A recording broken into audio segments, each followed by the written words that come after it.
Hey amigos, ¿cómo están? Sean todos bienvenidos a el episodio número 10 de la temporada 1 de Dialéctica Podcast. 10 episodios. Muchas gracias. Gracias por estar con nosotros todos los lunes, compartir todo nuestro contenido en nuestras redes sociales. Recuerda que nos puedes encontrar como Dialéctica Podcast en todas las plataformas de internet donde se transmite cada uno de nuestros episodios. Quédate con nosotros, cerramos con broche de oro: Dios y la sexualidad. No te vayas, regresamos.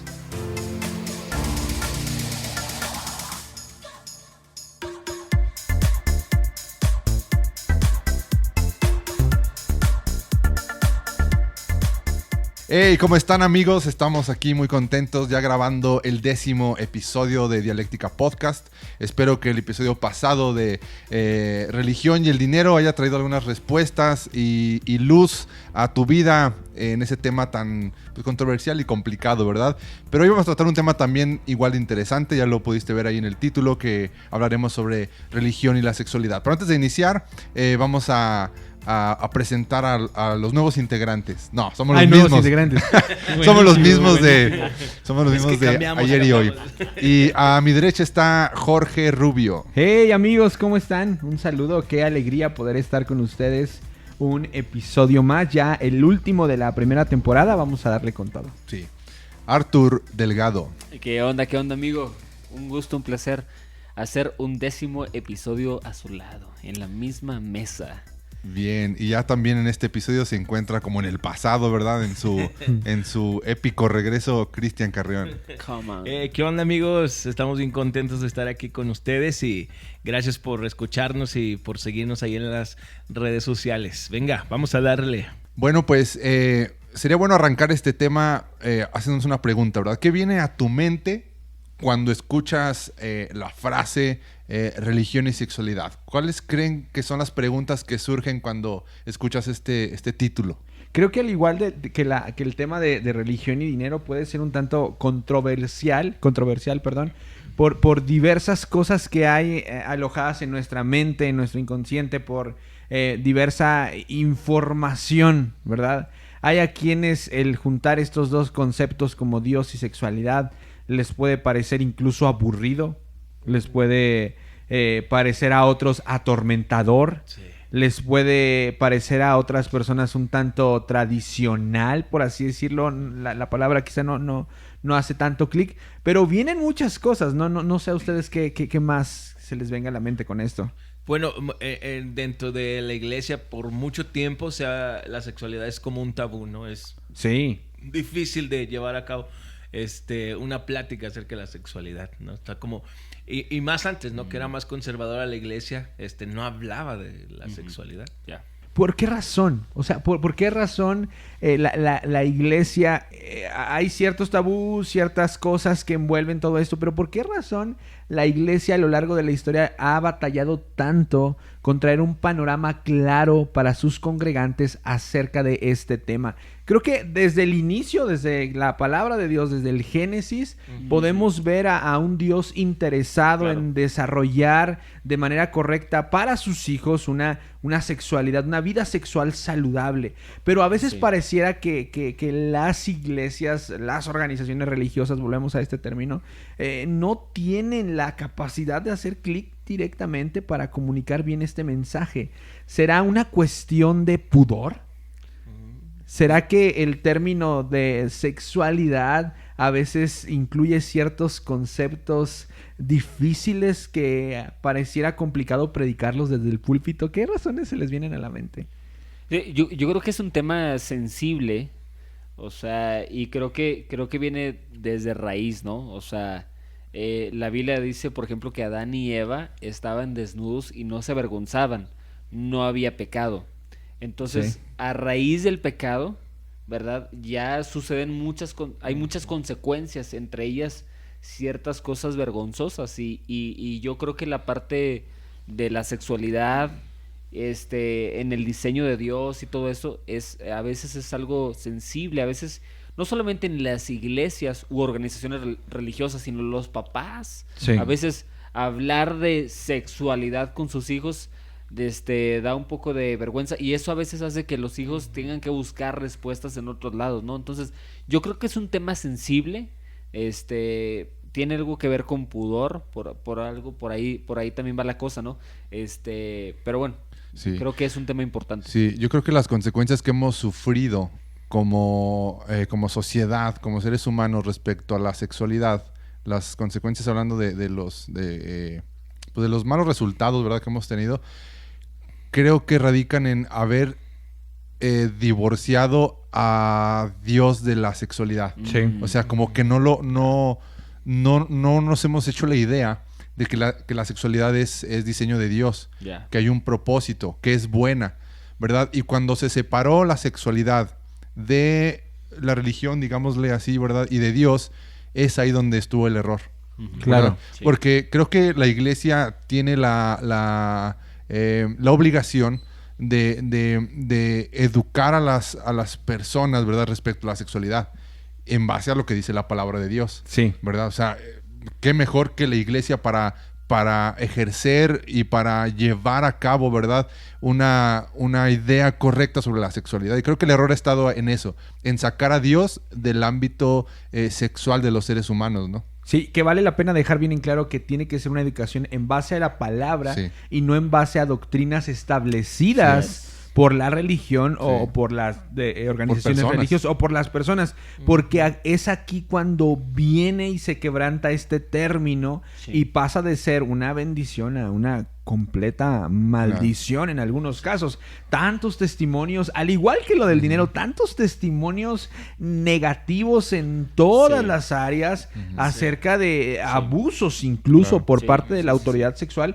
para con las personas. Ahora, ¿no será también, no sé qué tan de acuerdo estén con este punto, que quizá no ha logrado haber una correcta interpretación de lo que dice la palabra, incluso de parte de los líderes religiosos, y hay como que cierta confusión? Por ejemplo, hablábamos hace un ratito acerca de la poligamia, ¿no? ¿Qué onda con este tema?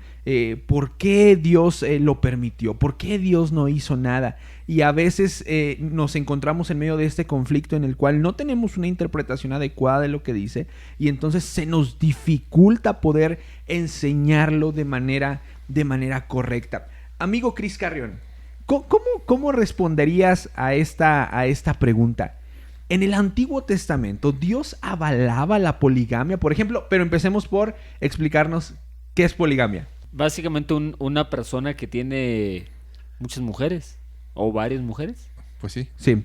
Dios fue bien claro desde el principio. Él dijo, hombre y mujer se unirán y serán una sola carne. Ahora, dentro del Antiguo Testamento hay personajes bíblicos que cometieron poligamia o que practicaron poligamia, ¿no? Eso no significa que Dios estaba de acuerdo. Dios siempre ha sido muy claro. Es como un papá, ¿no? Sí. Que te dice, no hagas esto, te va a pasar esto. Y lo haces. Sí. Y el papá ya no te dice nada, porque él ya te dijo. Y a veces queremos tener a Dios como constantemente diciendo, es que eso está mal, eso está mal, eso está mal. Para Dios es suficiente una vez, y con esa vez es absoluta y es eficaz lo que él ha dicho. Ya, sí. Entonces, ahora otra cosa, personajes que practicaron poligamia, hay cosas muy fuertes que vivieron, ¿no? No les fue bien al No final les de fue sus bien vidas. al final. Sí, consecuencias. Entonces, obviamente, Dios dijo algo, y al no llevarse a cabo hay una consecuencia. Y la consecuencia, por ejemplo, ahorita estoy recordando a David, un Absalón que quería matarlo, un hijo suyo que quería matarlo. Sí. Ajá. O vemos algo más que hasta el día de hoy sigue afectando a Abraham, que se acostó, tuvo relaciones con Agar, de ahí nació Ismael, y los ismaelitas, que son los árabes musulmanes, siguen peleando con los israelitas hasta el día de hoy. Sí. Entonces, Que serían la descendencia de Isaac. que sería la indecisión. Exacto. Entonces, vemos la Biblia es bien clara, ¿no? Entonces, vemos las consecuencias de. Y Dios es desde el principio es contundente. Sí. Él dijo, Aquí así va a ser. Y Creo que el error está en interpretar el silencio de Dios como un sí. Uy. ¿Verdad? O sea, como Dios no lo repitió 2 o 3 veces y guardó silencio, lo interpretamos como un sí. Claro. Qué grueso. Pero eso no debe ser así, ¿no? Porque, o sea, lo que dijo desde el principio no se cambia, ¿no? Es inamovible. Sí, y una vez más, invitando a las personas a que todo lo que usted aprenda en el lugar en donde sea que se alimente de la palabra, justamente lo pueda transparentar, lo pueda llevar a la luz de la Biblia y cerciorarse por usted mismo si esto es correcto o no. Pero solamente por mencionar, ¿verdad? El término de la poligamia, habrá muchos más. Por ejemplo, está esta onda del celibato en la Iglesia Católica y quién tiene el don, quién puede permanecer y quién no, y muchas otras cosas. Pero lo que sí es cierto es que la idea de Dios para la vida sexual del ser humano estaba llena y diseñada de bendición. ¿Y cuáles son estas cosas de manera práctica y común del vivir diario que han venido, algo que se les venga a la mente, vamos a empezar a traer cosas que ha venido a romper con esta idea y con el propósito que Dios tenía para la vida sexual? Bueno, una de las cosas más comunes es precisamente el matrimonio. O sea, por ejemplo, Adán y Eva pecan y se dan cuenta que están desnudos y entonces lo que sucede es que Dios tiene que venir y traer una restauración a sus vidas. Okay. Y el matrimonio es como una especie de restauración de Dios a la raza humana. Es por esa razón por la cual tú puedes estar con tu esposo, con tu esposa y estar literalmente desnudos y no hay vergüenza. Porque están viviendo parte de la recuperación de Dios. Buenísimo. En su matrimonio, parte de lo que Dios vino a restaurar, de lo que Jesús vino a hacer, ¿no? Entonces, es algo bien importante que podemos comprender, ¿no? Entonces, que el matrimonio toma un sentido más profundo, ¿no? Más profundo, más espiritual. Sí, claro. O sea, de hecho, es mucho más valiente. Es mucho más valiente estar con una mujer para siempre, ser fiel, Clarísimo. que tener muchas mujeres o que practicar la poligamia. Yep. Sí, o sea, porque realmente con la poligamia, ¿verdad? Yo me pregunto, ¿con quién realmente, a quién amas realmente? ¿Con quién estás comprometido? O sea, ¿con quién es la mujer de tus sueños? ¿Quién es la persona? O sea, ¿con quién te uniste, no? O sea, con todas y con ninguna, o sea... Ahora, trayéndolo al contexto, como lo mencionábamos antes de grabar, quizá podríamos trasladar el término poligamia a el tener a más de una relación sentimental, amorosa, un amante. el adulterio, y todo eso. Sí. Entonces quizá tendríamos que poner como base que la sexualidad, la vida sexual, fue para disfrutarse en el matrimonio, fue para practicarse en el matrimonio. Sí. Y una vez que comienza a salirse de... El pastor Arturo me encanta cuando estamos en una boda y se encienden las 2 velas y se une y se crea una sola vela. Me encanta la manera en la cual lo explica. Pero partiendo entonces de que la vida sexual fue diseñada para el matrimonio, ¿qué prácticas comienzan a provocar, como ya lo decíamos, que deje de ser una bendición? Que se corrompa. Que se corrompa. Ajá. Pues muchas cosas, ¿no? La pornografía, de darnos la oportunidad, ¿no? De pensar un poco en alguna otra persona, de ver algo, ¿no? Yo la verdad soy muy, muy exagerado en mi forma cuando veo la televisión. Okay. Y si yo de repente estoy viendo una película y sale una escena, la quito. ¿Por qué? Porque la Biblia dice que nuestros ojos son lámparas. Y si son lámparas, están diseñadas para poder ver algo que va acorde a lo que Dios quiso desde el principio. Entonces, creo que por ahí entran muchas cosas. Creo que la vista es uno de las cosas más importantes que tenemos. El sentido de la vista es muy importante respecto a la santidad en lo sexual.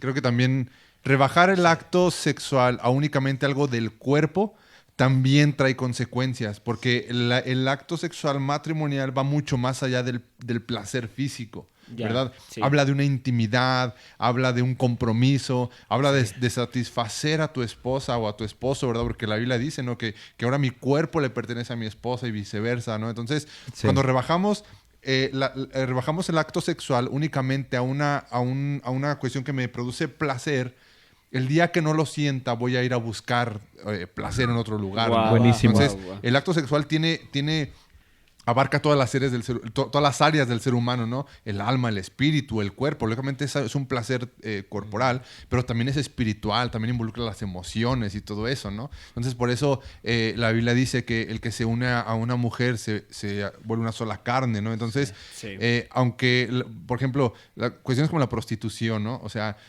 hombres de familia que van a buscar a prostitutas porque su esposa pues ya tuvo 3, 4 hijos, ¿verdad? Y lo ha rebajado únicamente a una cuestión visual y física. Claro. Pues ya quizá el cuerpo de su esposa no le parece atractivo, porque lo ha únicamente llevado al ámbito de lo que ve y de lo que siente. Y se ha olvidado de lo espiritual y emocional. Sí, sí. Incluso es bien interesante esto que mencionas, amigo, porque la Biblia dice que el hombre y la mujer, o sea, los casados fueron diseñados para dar placer, o sea, dar alegría, disfrutarse el uno para con el otro, ¿no? O sea, es parte del fuego, es parte de la alegría, del momento en tu matrimonio, de la intimidad. Entonces, y repito, fuimos diseñados para dar placer. Entonces, nuestra esposa en este caso, entonces, y ellas a nosotros. Entonces, cuando ahorita mencionabas acerca de prostitución, pero a veces también suceden cosas que en el mismo matrimonio prácticas, Sí. O sea, fuera de control, Sí, que denigran. Y hay veces que dicen, bueno, es que es con mi esposa, es con mi esposo. No significa que está bien, porque solo se están enfocando en el placer sexual y no se están enfocando en lo profundo, en lo espiritual. En la santidad del acto mismo. En la santidad del acto. O sea, y que Dios está ahí presente. Eso es algo... Es la omnipresencia, era lo que quería comentar. Sí, o sea, eso es algo bien. Entonces, o sea, cuando tú dices, por ejemplo, hombres que dicen, yo ni quiero ver pornografía con ella. Ajá. Entonces, eso es como un juguete externo. Claro. O esas tiendas de sexualidad, donde tienen juguetes sexuales, ¿verdad? O sea, no fuimos diseñados para necesitar eso. Claro. ¿Por qué? Porque tu esposa, dice la Biblia, que recréate, que tu esposa es una fuente de satisfacción. Igualmente el esposo para ella. Sí, entonces, cuando eso se sale de control, solamente o cuando el placer es el fundamento de la relación y de la intimidad, se va a salir de control. Sí. Ahora, ¿será que hay un parámetro? ¿Tú crees, hermano, que no basta con que haya un común acuerdo para realizar ciertas prácticas en medio del acto sexual para que eso se pueda dar como algo válido? Sí, mira, eso es algo bien interesante y son preguntas que la gente hace. O sea, sí. Esto es real. Por ejemplo, ¿se vale de todo o puedo hacer lo que yo quiera aunque estemos de acuerdo? Mira, tú puedes estar de acuerdo con tu esposa, con tu esposo, para hacer un montón de cosas y no significa que esté bien delante de Dios. Sí. O sea, por ejemplo, la Biblia habla en los evangelios de un matrimonio, Ananías y Zafira. Y ellos estuvieron de acuerdo en chido. Mentirle al Espíritu Santo. Sí. Y Dios los acabó. O sea, no porque estés tú de acuerdo con ella en hacer Dios cosas... no los acabó. Las consecuencias de su pecado los acabó. De su pecado, ¿no? O sea, no porque estés de acuerdo significa que glorifica. O sea, debemos de pensar que si tú te casas y vives una vida sexual con tu esposa, con tu esposo, ¿verdad? Es algo santo. Es un pacto. Entonces, Sí, y la esencia es eso, hermano. El no rebajar el acto sexual a una simple cuestión terrenal. Claro. Y de placer físico. Es ahí el meollo del asunto. O sea, el acto sexual va mucho más allá de lo terrenal. Es una representación hasta de comunión con Dios. Porque el matrimonio, la institución del matrimonio es únicamente para esta vida. Sí. En el cielo no, en la vida eterna no va a haber matrimonio. Sí. O sea, en la vida eterna no voy a ver a mi esposa como mi esposa, ¿verdad? Claro. La única relación de matrimonio que va a haber va a ser entre la iglesia y el Cordero y Jesús, ¿no? O sea, el matrimonio tiene su lugar únicamente en esta vida como representación o como representando cosas espirituales, cosas más profundas. Claro, buenísimo. Y es que podríamos caer incluso en el pecado de normalizar las cosas. Y veo a muchos jóvenes sumergidos en esta situación de la normalización, ¿no? Cómo la sociedad tiende a normalizar ciertos actos pecaminosos y llega un punto en el cual las personas lo dejan de ver como tal, ¿no? Y incluso esto sucede, hablábamos hace un ratito acerca de que la industria de la sexualidad o la industria sexual es una de las... De pornografía. Sí, y todo lo que esto envuelve, ¿no? Todo lo que gira alrededor del sexo. Claro. Porque incluso puede ser que un video musical, quizá el que está ahorita en el top número 1, tenga bastante contenido sexual y eso creo que lo adentra en la industria de lo sexual.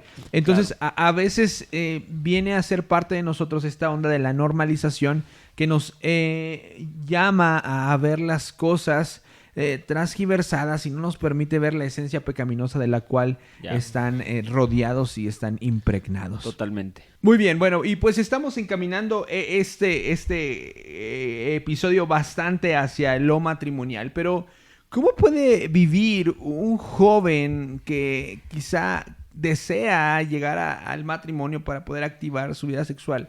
Pero ¿cómo puede vivir en plenitud esta etapa de la juventud sin dañarse a sí mismo ni dañar a alguien más? Claro, y que tengas una plenitud no significa que no vayas a luchar contra algo. Porque hoy en día en redes sociales, todo lo que es mercadotecnia te muestra o te está incitando a tener una vida sexual que no va acorde a lo que Dios diseñó, ¿no? Pero bueno, en lo personal, algo que a mí en mi soltería me ayudó bastante, y Pablo lo dice aquí en la primera carta a los Corintios capítulo 7, ¿no? Él empieza a hablar del matrimonio, pero también dice, si tú estás solo, quédate así. Disfrútalo. Y algo que me encanta que sea Pablo era que se enfocaba en hacer lo que Dios le había llamado. Entonces, un consejo para los jóvenes que en lo particular me ayudó mucho, me dedicaba a Jesús, a mi amado. Entonces, hacía cosas por él. Algo en mí me inspiraba y me ayudaba a alejarme de las luchas que yo pudiera tener, ¿no? Entonces, vivir para Jesús, ¿no? Me acuerdo mucho cuando era soltero, andábamos evangelizando, andábamos yendo a otros lugares o estábamos en la iglesia, y no me refiero a que te vuelvas a que la actividad te va a ayudar a frenarla, la lucha, ¿no? Pero sí te va a ayudar a que si tú te sigues enamorando de Jesús, Él te va a ayudar a mantenerte, a que no vayas detrás de la sexualidad que hoy en día se está llevando a cabo allá afuera. Y también el error que cometemos los que no crecimos o los que no están creciendo dentro de un contexto de iglesia es que nos dejamos engañar por la idea de que hay una temporada en tu vida donde tienes que experimentar y conocer para que cuando llegues al matrimonio ya llegues como lleno, ¿verdad? Sí. Así como que come lo suficiente para que ya cuando estés casado no tengas necesidad de buscar en otro lugar. Y la verdad es que eso es una mentira. Qué triste. Eso es una mentira, ¿no? Y cuando se llega al matrimonio con esta filosofía de que ya tuve mi tiempo de ¿cómo se llama? De alguien que tiene muchas novias. De fiesta. Sí, de fiesta o así de Juan Camanello, no sé, de vivencia, sí. Y llegas al matrimonio y dices, no, ya llené, ahora sí yo voy a sentar cabeza, ¿verdad? Dicen algunos. No sucede. La verdad es que no. Solamente empezaste a vivir una vida sexual muy temprana edad, empezaste a distorsionar también todo lo que tiene que ver con la sexualidad y vas a llegar al matrimonio y sorpresa, ¿verdad? Y eso también pasa con la masturbación y la pornografía. Yo cuando me case voy a dejar de ver pornografía y voy a dejar de practicar la masturbación porque ya voy a estar casado. Mentira. Oh, sorpresa, te vas a llevar eso al matrimonio, ¿no? Entonces, en el caso de Cristian, ¿verdad? Que crece dentro de este contexto de iglesia, es un buen enfoque. Es más, a los que no están creciendo dentro de un contexto de iglesia, los invitaríamos a que conocieran de Dios, que conocieran a Jesús para que pudieran mantenerse enfocados y en lo que Él tiene para nosotros. Pero los que no, ¿verdad? No caigan en esa mentira, porque realmente son mentiras realmente. Y porque a veces nos olvidamos de algo que es bien importante y que hablamos en el episodio de salud mental, de que somos seres tripartitos y que el acto sexual no incluye únicamente la parte física de la persona, sino que hay la parte espiritual. La palabra de Dios dice que el que se une con una mujer van a ser una sola carne. Y este término va más allá. Y quizá muchos de los traumas o de las situaciones que el día de hoy tienen estancadas a bastantes personas tienen como origen el desvío de una vida sexual a temprana edad. Porque está comprobado médicamente que hay algo que sucede cuando dos personas tienen intimidad. No eres el mismo después de... Porque si no, podríamos también como que enfatizar mucho en entrega tu vida a Cristo, los términos que utilizabas, ¿no? Evangeliza, vive para Dios. Y una persona que se la está pasando bien chido allá afuera, ¡qué hueva! Sí. O sea, evangelizar, no. Sí, claro. Pero tenemos que entender, como lo hemos también ya hablado en episodios pasados, tiene que ver más como una demostración de amor del Padre para tu vida, como una restricción. Y es que ahí Dios te da plenitud. Cuando te enfocas en Dios, te da la plenitud.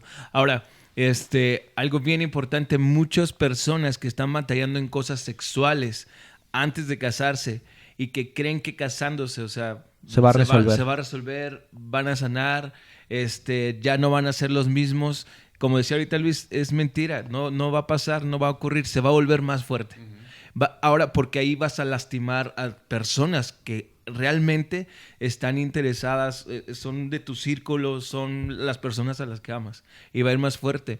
Entonces, desde antes tú necesitas arreglar eso. Y Dios es aquel que te puede ayudar a sanar este tipo de cosas. Obviamente hay personas capacitadas también, porque si tú no logras sanarlo desde antes, o sea, si hay una llama encendida pequeña en el matrimonio, se va a hacer más fuerte.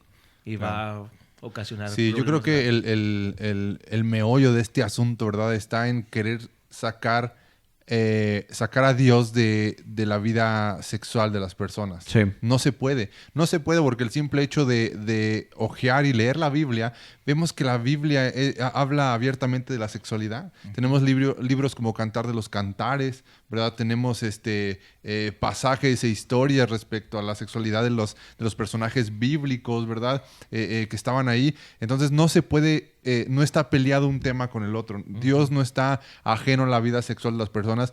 Dios no se equivocó en el diseño de la sexualidad de las personas. Entonces creo que el error está ahí, en que hemos tratado de divorciar o de sacar a Dios de nuestra vida sexual. Y eso ha traído muchas consecuencias a nuestra sociedad, ¿no? ¿Cómo puede volver una persona? O sea, ¿cómo...? Yo creo que de las caídas más fuertes que puedes tener en la vida es una caída sexual. Se me viene a la mente el tema de una jovencita que quedó embarazada y que le va a ser muy complicado salir de donde está, revertir la situación, y una vez que quedó embarazada, para ella su futuro se arruinó. Sí. Pero yo creo que en medio de todo esto, nuestro Dios sigue siendo lleno de gracia, lleno de restauración. Pero ¿cómo pueden levantarse una persona que ha caído en una área sexual? Definitivamente los errores que cometemos traen consecuencias a nuestras vidas. El venir a Cristo no nos libra muchas veces de esas consecuencias, pero sí nos da una nueva oportunidad, y Dios se compromete a acompañarnos en la restauración de nuestras vidas. Entonces, creo que en el caso específico de una jovencita o un par de jovencitos que han quedado embarazados a muy temprana edad, ¿verdad? Va a haber consecuencias. Una de esas es que van a tener que adaptarse ahora a su nuevo estilo de vida, van a tener que cambiar sus propósitos, sus metas, pero no quedan condenados, no quedan como estigmatizados, ¿no? O sea, sí hay una nueva oportunidad en Cristo, y no están condenados a llevar un matrimonio de fracaso o a ser los peores padres. O sea, eso se borra cuando venimos y reconocemos nuestro error, reconocemos que fue fuera de tiempo, pero empezamos a caminar y a vivir ahora nuestras consecuencias, buenas o malas, bajo la voluntad de Dios, ¿no? O sea, Dios no nos pone como un estigma, una marca para siempre, ¿no? O sea, si hay un nuevo comienzo. Sí. Y creo que el enemigo siempre nos va a presentar dos salidas en medio de la caída. Y por ejemplo, un tema que quizá no hemos tocado a fondo, pero que podemos más o menos darle una pasada, el tema del aborto. Muchas veces el aborto viene a representar una solución para aquellas personas que han tenido una caída sexual y que no encuentran una salida diferente. Sí. Y entonces el diablo empieza a presentarte como que estas soluciones con las que te hace creer que el daño o el dolor va a quedar saldado. Sí. No, y que más que una solución vienen a agregarle más, como se dice por ahí, más sal a la herida, ¿no? O sea, no, definitivamente el aborto nunca es una solución. Porque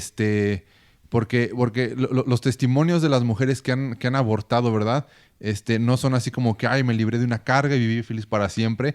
Tarde o temprano llega el remordimiento a sus vidas. Tarde o temprano llega una carga de conciencia, ¿no? Porque está en su naturaleza a dar vida, está en su naturaleza traer a luz, ¿verdad? Al bebé que en su momento portan.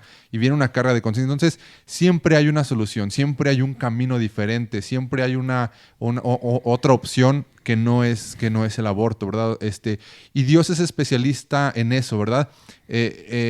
Mucho de lo que Dios nos manda hacer o de las soluciones que Dios nos da, la respuesta en la que Dios se tarda es en el cómo. O sea, sé que Dios puede restaurar mi vida, sé que en el caso de una mujer, ¿verdad? Que se embaraza y que quiere abortar, bueno, creo en Dios, creo que Dios me puede llevar por un nuevo camino. ¿Cómo lo va a hacer? Yo te invitaría a que fueras obediente, que confiaras en Dios y que en el transcurso Dios te va a revelar el cómo.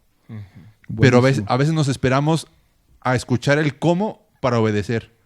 Y lo veo yo, por ejemplo, en el caso de Nehemías. Nehemías no esperó el cómo de Dios. Fue obediente, empezó a dar pasos y hasta que no estuvo ya reconstruyendo los muros en su ciudad, Dios le revela el cómo. Entonces, si tú estás pasando por esa situación o cualquier otra que sea, sé obediente a Dios, créele a Dios, empieza a avanzar y en el transcurso Dios te va a revelar el cómo vas a salir adelante. Sí, y creo que en el cómo que dice Luis, el Espíritu Santo te va a ayudar. Y creo que todas las personas, Dios puso en nosotros la moralidad. La moralidad. Y hay mujeres que han abortado, bien decía Luis, yo he escuchado de muchas, nunca han podido olvidar ese hecho. ¿Por qué? Porque la moral no se los permite. ¿Sí? Porque entre el ser humano, por lo corrompido, existe la moralidad y la inmoralidad. Entonces, pero tenemos un Dios que es amoral, que significa que Él no batalla o no lucha con el mal en sí mismo. Entonces, es amoral y nosotros somos seres con una moral. Entonces, el hecho de que Dios sea amoral significa que Él no está luchando con eso, pero por medio de Jesucristo te entiende y puede ayudarnos al cómo. Puede ayudarnos al cómo restaurar, puede ayudarnos al reconstruir. ¿No? Sí. A Dios le encanta eso. Si hay algo en la Biblia que le fascina, es que de lo que está seco, de lo que está destruido, de lo que ya no tiene un futuro, Dios le encanta volver a construir. Sí. Entonces lo puede hacer. Las murallas, Nehemías y la reconstrucción. Una de las cosas que me gusta mucho de esta historia de Nehemías es cuando él se pasea en medio de las cenizas de las murallas que habían sido destruidas por completo. Yo creo que el hecho de que Nehemías se haya paseado por en medio de las ruinas le permitió reflexionar cuáles habían sido los errores por los cuales había terminado así la historia. Entonces, por ejemplo, hablando del caso de aborto, la raíz del aborto es el pecado. Claro. No únicamente el hecho de que una mujer haya tenido relaciones sexuales por placer con otra persona.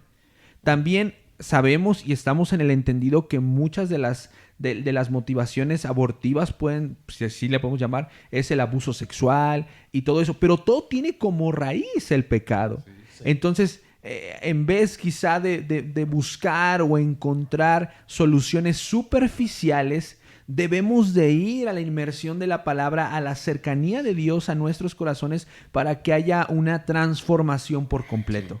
Sí. La solución no está en querer solucionar decisiones malas con más malas decisiones. Totalmente. Se hace un montonal, se hace como una bolita de nieve, ¿no? Y eso no es lo correcto. Siempre hay una otra opción, ¿verdad? Y creo que sería bueno que como iglesia empezáramos a despertar un poquito más nuestra responsabilidad respecto a educar a los jóvenes, a los adolescentes, a los matrimonios en el ámbito sexual.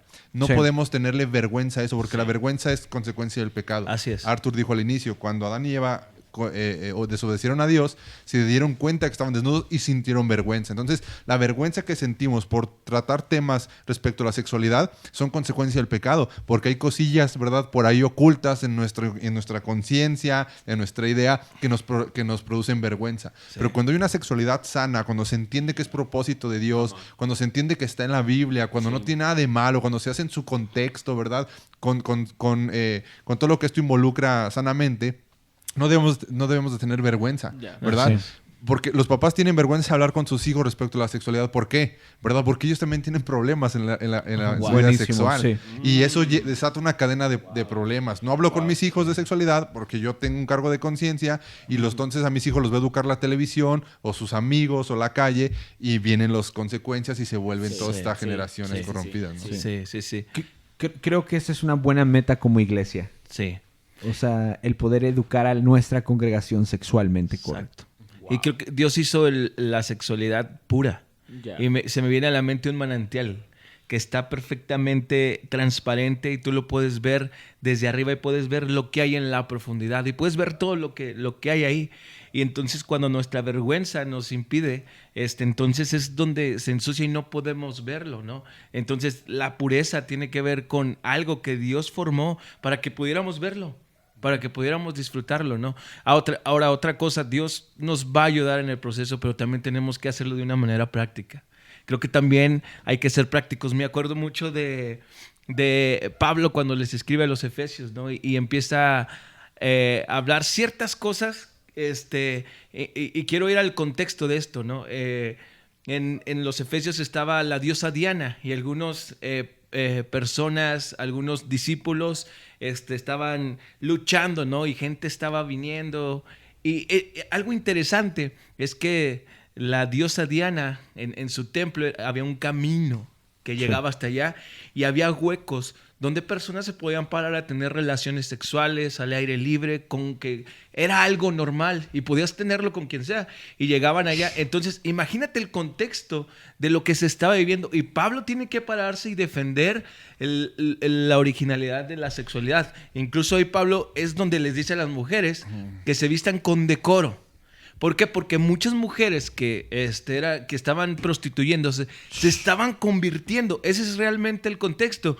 Y les dice, vístanse bien.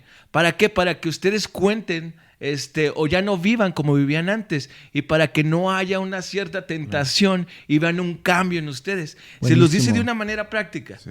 Entonces también en nuestras vidas tiene que haber cosas que hagamos que sean prácticas. Eso de estos como cabinas que había y eso no está muy alejado de nuestra época moderna.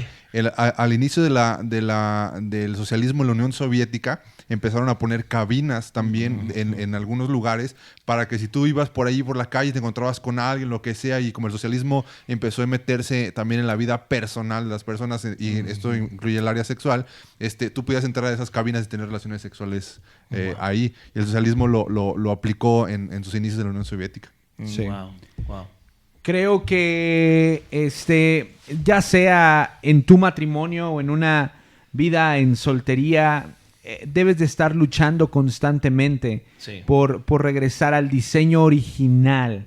Quizá la causa de la pérdida de la satisfacción en tu vida sexual como casado o como soltero, porque hay quienes incluso en la soltería han dejado de encontrar satisfacción en lo sexual, tiene que ver con el hecho de que has sacado del plano original la belleza de la sexualidad. Sí. Yo quisiera agregar para ir cerrando, no podemos evitar lo que hay afuera, no podemos evitar lo que sale en las películas, no podemos evitar que la industria del cine produzca contenido, los comerciales, pero sí puedes evitar dejar entrar eso a tu corazón. Sí. O sea, si puedes cerrar tu corazón a ese contenido, ¿no? O sea, no podemos hacer una marcha a todas las iglesias diciendo que quiten Netflix, que quiten el contenido de los sexual de los comerciales, ¿no? No podemos hacerlo, va a ser muy complicado. Estamos peleando contra un monstruo de millones de dólares, ¿no? Pero lo que sí podemos hacer es saber la autoridad que tengo sobre mis ojos, sobre mi corazón y cerrar a que entren en mi vida. Exacto. Y creo que cuando hay personas llegan a Cristo, se enfocan mucho en cambiar, dejar el alcohol, dejar las drogas, y por la vergüenza que hablábamos hace rato, no se enfocan en la sexualidad, porque como se vuelve un tabú, se vuelve algo que es vergonzoso y la descuidamos. Hay una historia que a mí me encanta en la Primera Guerra Mundial, cuando Francia se alía a los rusos, y dice que se prepararon y entonces abarcaron todo el norte para combatir, pero descuidaron el sur y por ahí fueron atacados. Y a veces nos enfocamos mucho en lo que se ve, en lo que se ve de afuera, en lo externo, como si fumo, se ve. Es algo que Exacto. está y luchamos contra eso, pero hay cosas internas como la sexualidad, cosas muy fuertes, raíces muy fuertes que están aquí adentro, y por estar haciéndole frente a este tipo de cosas, descuidamos las cosas profundas. Entonces, si tú estás ahí, si tú estás batallando y no lo has platicado, es importante que también pongas personas capacitadas como me acuerdo de esta historia, ¿no? De los franceses, lo dejaron ahí descuidado esa parte. Entonces enfócate en eso también. Sí. Enfócate, es importante. Creo que la sexualidad es una de las áreas favoritas del diablo porque lo mantiene en lo oculto y no en lo público. Ánimo, venga. Vámonos, pues así concluye la temporada 1 de Dialéctica Podcast. Muchas gracias. Lo logramos. Muchas gracias por escucharnos. Sí. Nos vemos en la temporada número 2. Gracias por tu preferencia y nos vemos en el próximo episodio. Que Dios les bendiga. Bye.